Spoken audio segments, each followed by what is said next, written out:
The only true priest. We must get back to the idea of a priesthood. We must get back to the idea of God on one side and man on the other, and the two of them alienated from each other. This alienation is not the fault of God, but the fault of man. We must get back to a sacrifice and a priest who can come between God, who is holy, and man, who is unholy, and bring the two of them together. That is the priesthood. The priest must be ordained of God. God had to ordain the man, or else he was a false priest. The priest had to be ordained for men. God appointed the priest to help men. God needs no help. It is man that needs help. When Christ came, he qualified completely as the one who could reconcile God and man. He was ordained of God. He wanted reconciliation for the people. He had compassion. Christ qualified as the priest, and he became the author, the source, and the giver of eternal salvation. There is a simple song called Trust and Obey by John Henry Sammis that expresses something very fundamental. Trust and obey, for there's no other way to be happy in Jesus, but to trust and obey. We Christians trust and obey. We obey because we trust. We trust in order that we might obey. If we try to obey without faith, we get nowhere. If we try to have faith without obedience,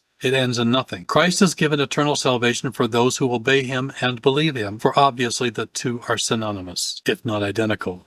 It is not just trust and not just obey. It is trust and obey. Believe God and then go get obedience. You will find that it will become in your heart eternal salvation. Jesus Christ will become your all in all. The pathway into God's presence has nothing to do with convenience or shortcuts. We have a great high priest who did not take a shortcut, but rather went all the way to the cross. And now he is seated at the right hand of God the Father. He went the full distance to become our mediator and high priest. Christ earned our trust and our obedience because he did not take the path of convenience, but went the way of the cross and died for us and became our great high priest. Jesus Christ, the great high priest, ordained of God and ordained for men, is the only guide to usher us into the presence of God. Those who have found Christ have found the perfect guide, and in following him, found that rest and peace are in God's presence. First trust Jesus, then live to obey him forever. There is no other way.